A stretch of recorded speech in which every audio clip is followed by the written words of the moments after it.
4 races down, 2 to go. Dylan Gosby is closing in on the inaugural points championship, but has he truly clinched it yet? And the Super Late Models Series is returning to where it all began, in the Geary Woods.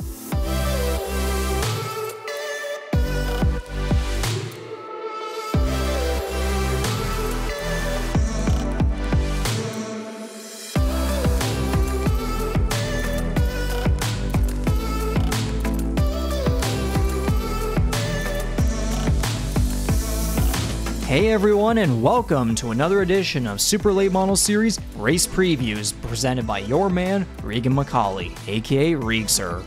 I'm not gonna lie, I have a really good feeling about this preview because I bet it's going to be a popular one, knowing we're back in good old Geary, where we began our inaugural journey. The superstars of the Super Late Model Series were given just 1 week off in between now and the last race, as 2 Sundays ago, we visited Oyster Bend Speedway for the second and final time this year, with points leader Dylan Gosby dueling a familiar face in Troy Burke within the second half of the Universal Truck and Trailer 150.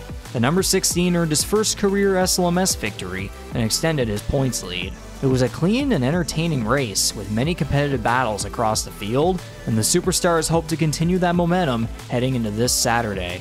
For more about our last race, visit our YouTube channel for the race rewind and full race replay.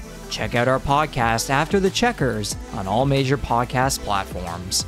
Episode 2, Dancing in the Rain at Oyster Bend, is available for an engaging listen. Let's dive into some significant storylines to watch out for this upcoming Saturday. This Saturday is a return to Speedway 660, which served as the site for the historic first race in SLMS history. Fans still talk about this race to this day, calling it one of the best they've ever witnessed, ourselves included.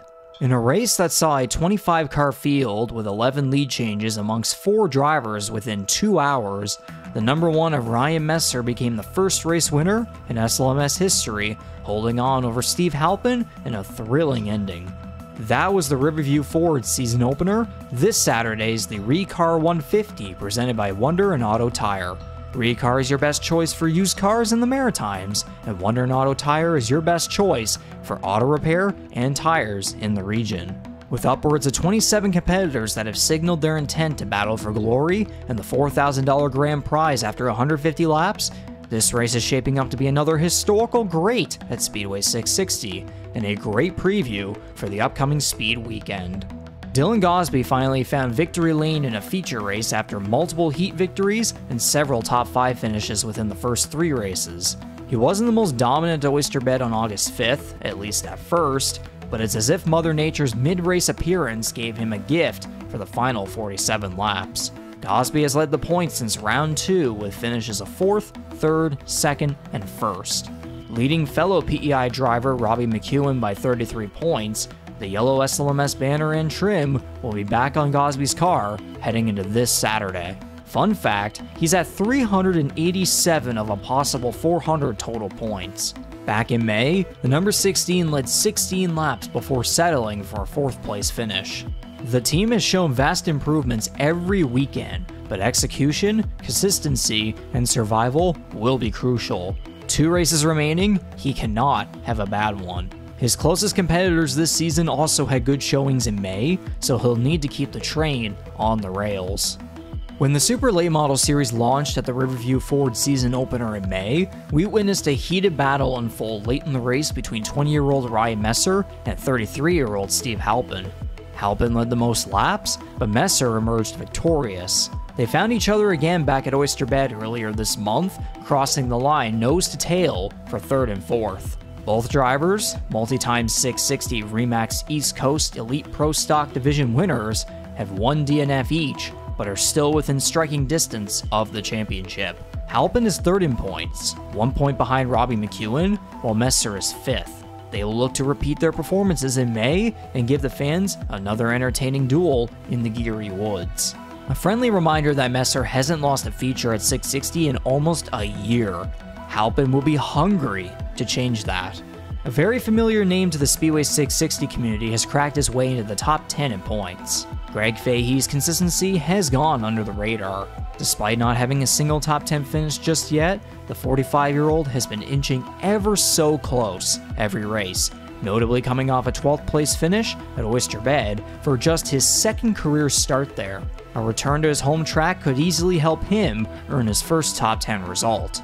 The 4-time late model track champion will no doubt be a fan favorite in his shiny blue number 20 car.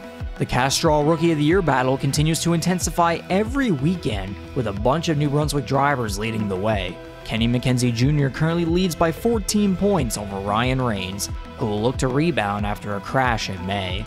Hudson Weston earned the Rookie of the Race award at Oyster Bend with his first top 10 finish of the season. Attempting back-to-back award wins will be a challenge for Weston, as we've seen a trend of different Rookie of the Race winners every race, 4 through 4, and multiple new faces to the Super Late Model Series, who are no strangers to 660, are expected to enter Saturday's race.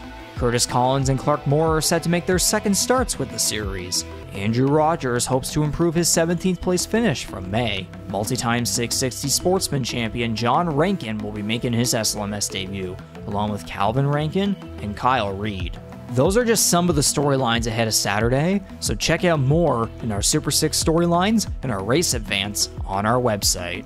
Along with that, you can also find the race day format, entry list, and fan guide on there and on our social media platforms, which is your most important information for knowing what to expect come race day and the fun you can experience in Fredericton and Oromocto. With a green flag at 6 p.m., this is your last chance this year to catch the Super Late Model Series in action at Speedway 660. If the Riverview Ford season opener was talked about and praised so much by the fans, then you must not miss this one. And this should be a great preview for the Pro Stock 250 on Speed Weekend. Follow us on Facebook and Instagram for more breaking news, photo, and video content as it happens. Subscribe to our YouTube channel for the latest teasers, interviews, full races, and race highlights. Don't forget to check out our website for news, the schedule, the roster, points, and much more at slms.ca. Will Ryan Messer keep his feature streak going at 660? Does Steve Halpin earn redemption from his runner-up finish in May? Could a PEI driver steal the show? Perhaps someone new will etch their name into the history books and sign the coveted SLMS banner after 150 laps. Share your thoughts and opinions in the comments. We hope to see you at the track for what is shaping up to be another classic Speedway 660 duel. The Super Late Model Series is Atlantic Canada's new home for premier Super Late Model racing, so come get some good old Saturday satisfaction and join us for one final SLMS race in the Geary Woods. I'm hot to the touch, strike like a match, I'm burning up, I'm on fire, no you can't get enough. So wired, lightning in my veins, cranking it up cause I like the pain, I'm on fire, so hot to the touch, hot to the touch. I was made to win, look out, I'm going in, I'm a living legend.